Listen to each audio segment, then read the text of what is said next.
हमारे देश को ड्रग्स की ओर घसीटा, हमारे देश को नग्न किया, हमारे देश की संस्कृति को कुचला, हमारे देश में हमारे शिव जी को बाथरूम में भेज दिया जाता है। यही किया है इस बॉलीवुड ने। मदरसा बना के दिखाते ना, काट दिए जाते, काट दिए जाते। अगर आपने मदरसा बनाया, कभी पीर पैगंबर का नाम लेकर देखो, ऐसे खतना करवाएंगे अलग और रेतेंगे अलग। यूसुफ खान को उस वक्त नाम बदलने की जरूरत पड़ गई थी दिलीप कुमार। आज ये स्थिति हो गई कि करीना कपूर को रखने का नाम जरूरत पड़ रहा है करीना कपूर खान।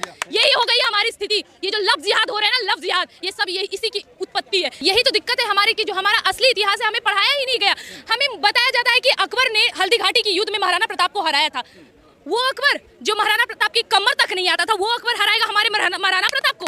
हाँ, वो महाराणा प्रताप जिनकी एक तलवार की बार से अकबर के घोड़े के 2 टुकड़े हो गए, वो अकबर हराएगा हमारे महाराणा प्रताप को? ये बात सोचने से पहले हंसी आती है सर। बॉलीवुड ने हमारे देश को नंगा कर दिया है, पूरी तरह से नंगरित कर दिया है। उन्हें ये बताया गया है कि आप अंग प्रदर्शन करो, अपनी खूबसूरती को बयां करो।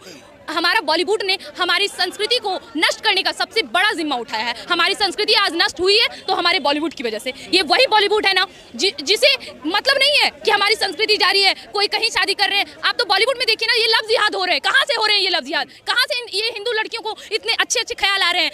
ये आमिर खान, सैफ अली खान, शाहरुख खान, इसे अपना आइडल मान रही हैं। महाराणा प्रताप, वीर शिवाजी, वीर छत्रपति, वीर संघा को भूल गई हैं। इनके बारे में ये पढ़ना तक सही नहीं समझ। बापी भी इनकी क्या मानसिकता रही होगी? उनको पता है कि वहाँ शिवलिंग है लेकिन वहाँ वजू करना है, क्योंकि हमारे आराध्य का अपमान करना है। अब रत्ती भर औकात नहीं रहेगी ऐसे लोगों की। जो मुसलमान हमारे देश, हमारी संस्कृति, हमारे धर्म के खिलाफ एक भी शब्द बोलेंगे, उनका अब इस देश में रहना मुश्किल होगा।